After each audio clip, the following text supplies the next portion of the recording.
গতকাল অটোরিকশা শ্রমিকদের সারাদিনের কর্মকাণ্ড প্রত্যক্ষ করলাম। বিষয়টা খুবই দুঃখজনক। একই দেশের সন্তান, একই মায়ের পেটের সন্তান, বিশ্বজননী মায়ের পেটের সন্তান, আদম সন্তান, চাকুরি বাঁচানোর জন্য, রাষ্ট্রের আইন শৃঙ্খলা ঠিক করার জন্য, পেটের জন্য মানুষ চাকরি করে, তাই পুলিশ পেটাচ্ছে অটোরিকশা শ্রমিকদের। আর অটোরিকশা শ্রমিকরা মার মুখে হচ্ছেন, তাদেরকে ইট পাথর মারছেন, গাড়ি ঘোড়া ভেঙে দিচ্ছেন। উদ্দেশ্য কি? পেটের জ্বালা। পুলিশ মারছে, পুলিশেরও পেটের জ্বালা। যদি পুলিশ রাষ্ট্রের দায়িত্ব পালন না করে, রাষ্ট্রের নির্দেশ পালন না করে, তাহলে তার জব থাকবে না। পক্ষান্তরে অটোরিকশা শ্রমিক যদি তাদের দাবি আদায় ব্যর্থ হয়, তাহলে তাদের খুব কষ্ট হবে, দুর্ভোগ হবে। এখানেও পেটের জ্বালা। এই যে পেটের জ্বালা, পেটের ভিতরে বাস করে এক দানব।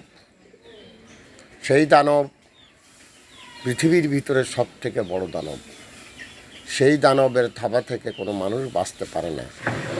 একজন মানুষের যখন ক্ষুধা লাগে, এক পর্যায়ে গিয়ে সে নিজের ইজ্জতকে বিক্রি করে। এ ধরনের ভুরি ভুরি প্রমাণ আছে। তাই আমি মনে করি, দেশের যারা ক্ষমতায় আছেন, মাননীয় প্রধানমন্ত্রী জননেত্রী শেখ হাসিনা, এই যে মারামারি চলছে সব ভাতের জ্বালায়, এই ভাতের ব্যবস্থাটা নিশ্চিত করতে হবে। এ ব্যাপারে আপনাকে কাজ করতে হবে। আর আমি জানি আপনার উইদাউট কনসেন্টে এদেশে কোনো একটা ছোটোখাটো কাজও হয় না। তবু আমি প্রশ্ন রেখে গেলাম আপনার কাছে, এই যে শ্রমিকদের উপরে পুলিশের যে লাঠিচার্জ বা পুলিশের যে ধরপাকড়, এটাকে আপনার কনসেন্টে, ওবায়দুল কাদের সাহেব যে মাননীয় মন্ত্রী যে সার্কুলারটা দিলেন, এটা কি আপনার সার্কুলার? ভাবতে আমার কষ্ট হয়। আমার মনে হয় না এটা আপনার মুখের বাণী যে আপনি ওবায়দুল কাদেরকে বলেছেন মাননীয় মন্ত্রী, উনি আপনার কনসেন্টে এটা পাশ করেছেন এবং রাষ্ট্রীয়ভাবে সিদ্ধান্ত নিয়েছেন। এটা এখানে আমি কনফিউজড। আমার মনে হয় না যে আপনি এটা এই নির্দেশ দিয়েছেন। আর যদি আপনি দিয়ে থাকেন, তাহলে আমি মনে করি রাষ্ট্র পরিচালনা এটা আপনার ভুল সিদ্ধান্ত। আর এইভাবে ভুল সিদ্ধান্ত নিতে নিতে একদিন আপনি হারিয়ে যাবেন কালের আবর্তে।